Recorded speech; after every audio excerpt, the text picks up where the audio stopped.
LinkedIn presents.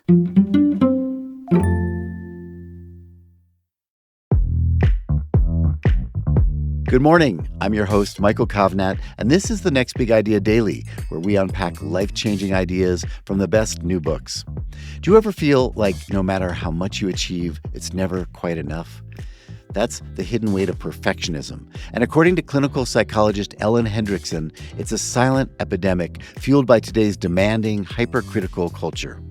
In her new book, How to Be Enough, Self-Acceptance for Self-Critics and Perfectionists, Ellen explains how perfectionism robs us of joy and connection. And she offers practical, science-backed strategies to keep your standards high without tying your worth to your performance. Ellen's going to share her key insights for silencing your inner critic, embracing imperfection, and living a more fulfilling life right after this quick break. From LinkedIn News, I'm Leah Smart, host of Everyday Better, an award-winning podcast dedicated to personal development. Join me every week for captivating stories and research to find more fulfillment in your work and personal life. Listen to Everyday Better on the LinkedIn Podcast Network, Apple Podcasts, or wherever you get your podcasts. Hi, I'm Dr. Ellen Hendriksen, and I'm a clinical psychologist and anxiety specialist at the Center for Anxiety and Related Disorders at Boston University. My newest book is How to Be Enough, Self-Acceptance for Self-Critics and Perfectionists. Here are 5 key insights I learned while writing the book. Insight number 1, perfectionism isn't about striving to be perfect, it's about never feeling good enough. At the Anxiety Specialty Center, where I work as a clinical psychologist, I see a silent epidemic of perfectionism. The majority of my clients have perfectionism at the center of the overlapping Venn diagram of their challenges, but no one ever comes in for therapy and says, "Ellen, I'm a perfectionist. I need everything to be perfect." Instead, they say things like, "I feel like I'm always failing. I feel like I'm falling behind. I should be so much further ahead in life than I am now. I have a million things on my plate, and I'm not doing any of them well." This is because the term perfectionism is a bit of a misnomer. It's not about striving to be perfect. It's about never feeling good enough. Those of us with perfectionism do a lot of things well. Our high standards and hard work pay off. We may get flattering compliments. We're seen as successful, accomplished, impressive. But that's not how we feel. Behind the scenes, despite our eagle-eyed inner quality control inspectors ensuring that we do things well and correctly, we fear getting judged, criticized, or making a mistake. We set high, personally demanding standards for ourselves, which is great. Please keep doing that. But then, and here's the problem, we stake our worth on reaching those standards. Therefore, when we inevitably don't reach our unrealistic standards, not because we're incapable, but because we're human, we feel like we failed. And over time, that means we rack up a lot of perceived failures, which makes us feel chronically dissatisfied, isolated, or burned out.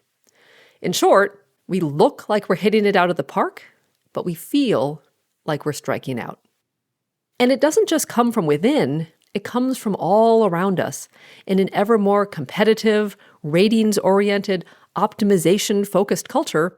It feels like the stakes are high. Especially among young people, there is a pressure to say things the right way, do things the right way, or accomplish the right things, or there will be dire social consequences. We'll get criticized, rejected, left behind, or shamed, and if it's caught on social media, it will be amplified to the world with a click. All in all, in a demanding culture with little room for error, it makes sense that we respond by feeling not good enough. The heart of perfectionism is over-evaluation, or the conflation of our performance with our worth and character. Some researchers would disagree, but others would absolutely agree that perfectionism can be good. Adaptive perfectionism is when we strive for excellence, do good work for the work's sake, set high standards, and care deeply. These are wonderful qualities. In fact, perfectionism has a healthy heart, a personality trait called conscientiousness, which is a tendency to do things well and thoroughly, to be responsible, and diligent.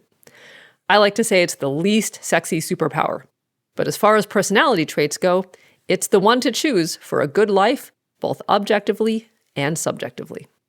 But we can tip over into maladaptive perfectionism or clinical perfectionism, which, according to the research of Drs. Roz Shafran, Zafar Cooper, and Christopher Fairburn when they were colleagues at Oxford University, has two pillars. The first is self-criticism, which in clinical perfectionism is harsh and personalistic self-criticism. The second, and this is key, is called over-evaluation, which is the conflation of our worth with our performance. We all do this to an extent. We're proud of ourselves when we do well, disappointed when we don't, but in over-evaluation, we think we have to perform as superbly as possible to be sufficient as a person. Forgive my grammar, but it's when I did good equals I am good, or I did bad equals I am bad. Examples include the striver student who derives their value from their grades, the employee who sees their quarterly evaluation as a referendum not only on their work, but their character, the athlete who is only as good as their last game, the musician who is only as good as their last performance. We can over-evaluate anything, how healthy we ate today, whether or not we were awkward at the holiday party, how good a parent we think we were today. Again, it's wherever our self-worth is contingent upon our performance. Additional tendencies come packaged with over-evaluation and self-criticism to complete clinical perfectionism. One is a focus on flaws and details. We zero in on the one frowning face in the crowd of smiles. We see the crumbs on the counter in an otherwise clean kitchen. We see the typo in the slide deck no one else sees. Second, we evaluate our performance, and by extension ourselves, as all or nothing. We set the bar for adequate at flawless. So, if we make a mistake, screw up, or struggle, we flip from all to nothing. One cookie ruins our healthy eating for the day. Making a mistake at work means we're terrible at our job and we'll be fired. Or one fight means our relationship is doomed to break up. You don't have to lower your standards to roll back perfectionism. Imperfection is having a moment in our culture, which I think is fantastic. But I think the advice about how to allow imperfection can be misguided. You have to lower your standards or stop when things are good enough. Doesn't go over well with people with perfectionism. And that's because the problem isn't the high standards. The problem is the over-evaluation. If our worth is contingent upon our performance, of course we're not going to lower our standards. We're not going to settle for subpar or mediocre outcomes because that would mean we're subpar or mediocre. So please keep your high standards. And instead, let's work on separating our worth from our performance. This isn't a complete separation. Of course, we're proud of our good outcomes and frustrated when we don't meet our expectations. But let's shift our worth and performance so they're not totally overlapping. I tell a story in the book about Kareem Abdul-Jabbar and his time at UCLA with the legendary coach John Wooden. The team's record was so impressive that two researchers, Drs. Roland Tharp and Ronald Gallimore, observed practices during the 1974-1975 season to study what Coach Wooden did.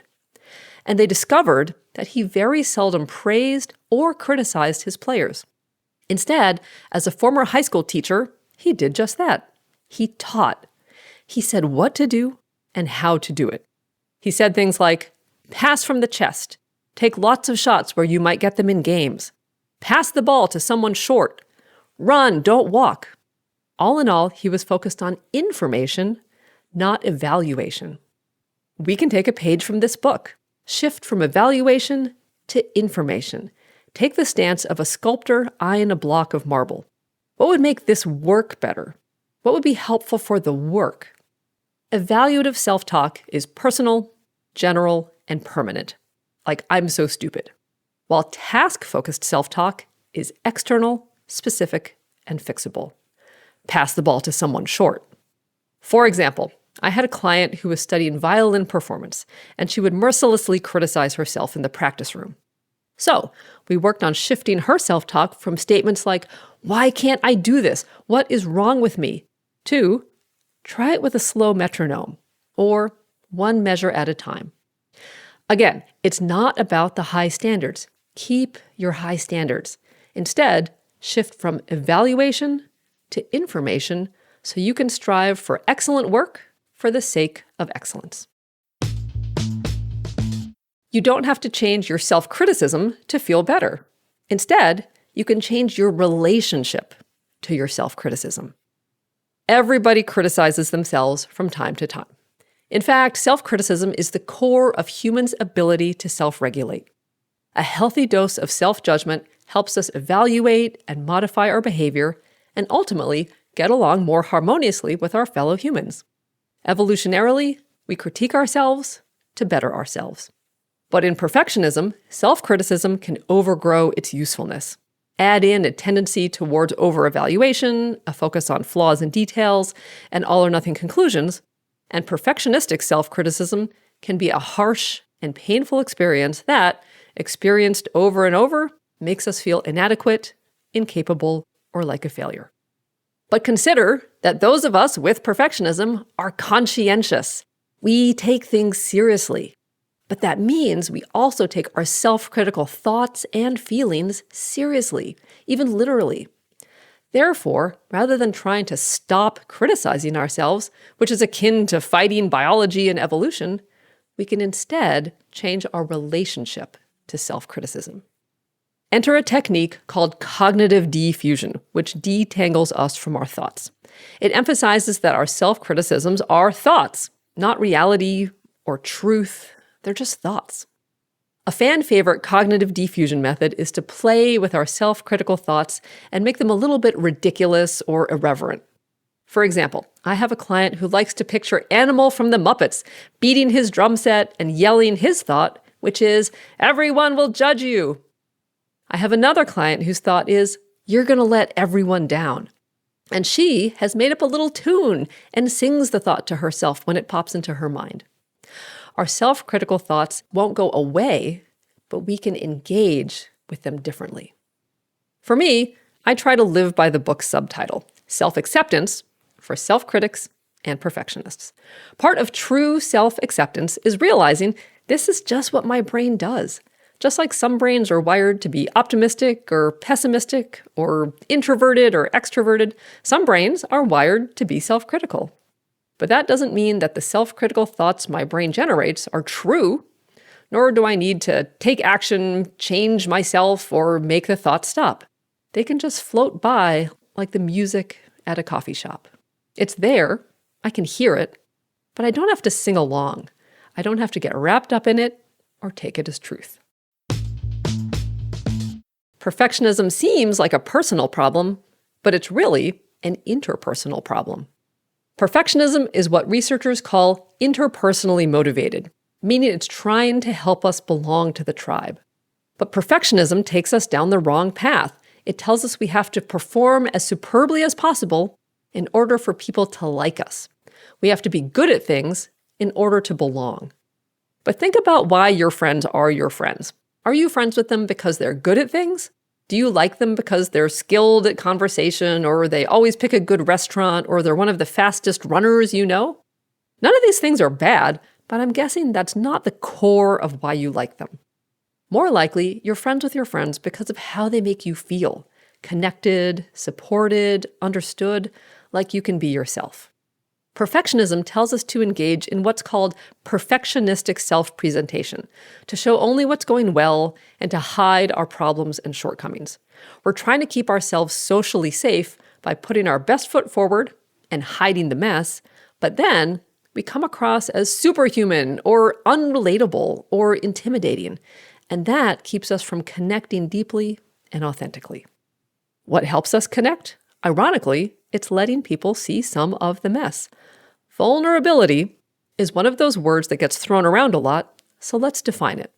Vulnerability is a willingness to reveal thoughts, actions, and emotions that might result in criticism or rejection, and taking a leap of faith that they won't. Think of the word literally. Vulnerable is being at risk. We put ourselves at risk when we disclose something vulnerable. But being vulnerable with people we want to be closer to signals two things. First is, I trust you. It shows that we trust them not to judge or reject us when we tell them about our weaknesses or ask for help or advice. And bonus, our trusting disclosures often elicit reciprocal "me too" sharing, which brings us closer together. Second is we're the same. Vulnerability signals that you don't think of yourself as better or more advanced. Instead of a teacher-student relationship or a mentor-mentee relationship, it signals that you are equals, which is the foundation of close, trusting bonds. Thank you so much for listening. I hope you enjoy the book and find it useful for yourself or someone you love. Thank you, Ellen. Okay, everyone, if you got something out of today's show, please leave us a rating or review to help others find it. That does it for us this week. This week's episodes were written by me, Michael Kovnat, and edited by Caleb Bissinger. The Next Big Idea Daily is proud to be part of the LinkedIn Podcast Network. We'll see you Monday.